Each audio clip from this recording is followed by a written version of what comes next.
വെള്ളിയാഴ്ച രാവ് ദുആഇനും ദിക്റിനും വലിയ പോരിശയാക്കപ്പെട്ട രാത്രിയാണ്. അത്തായ നേരത്തെ എഴുന്നേറ്റ് ഉമ്മമാരെ നല്ലോണം ദ്വാർക്കണം.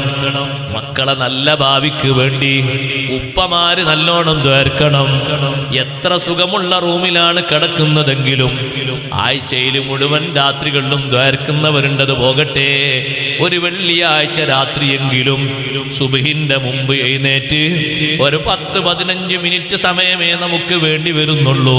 ഒന്ന് ഉളൂ എടുത്തൊരു 2 റക്അത്ത് നിസ്കരിച്ച് അല്ലാഹുവിലേക്ക് കൈ ഉയർത്തിയിട്ട് ഹംദും സലാത്തും ചൊല്ലിയിട്ട് നമ്മളെ ഭാവിക്ക് വേണ്ടി, മക്കളെ ഭാവിക്ക് വേണ്ടി, ദുനിയാവും ആഖിറവും സലാമത്താകുന്നതിന് വേണ്ടി, 2 ലോകത്തും വിജയം ലഭിക്കുന്ന മക്കളാകുന്നതിന് വേണ്ടി, ഫാസിഖീങ്ങളാകാതിരിക്കാൻ, നാടിനോ നാട്ടുകാർക്കോ കുടുംബക്കാർക്കോ ശല്യമുള്ള ആളുകളാകാതിരിക്കാൻ, കുടുംബത്തിന് വേണ്ടപ്പെട്ട മക്കളാകാൻ, ബാപ്പക്ക് ഉമ്മക്ക് മരണാനന്തരവും ഉപകരിക്കുന്ന മക്കളാകാൻ, അവർക്കുണ്ടാകുന്ന മക്കളെ നല്ല നിലക്ക് പോറ്റുന്ന മക്കളാകാൻ, അതേ സേവന താല്പര്യമുള്ള നല്ല മക്കളായി കിട്ടാൻ ആത്മാർത്ഥമായി ഒന്ന് കൈയുയർത്തിയിട്ട് അള്ളാഹുവിനോടൊന്ന് പറഞ്ഞു നോക്കൂ.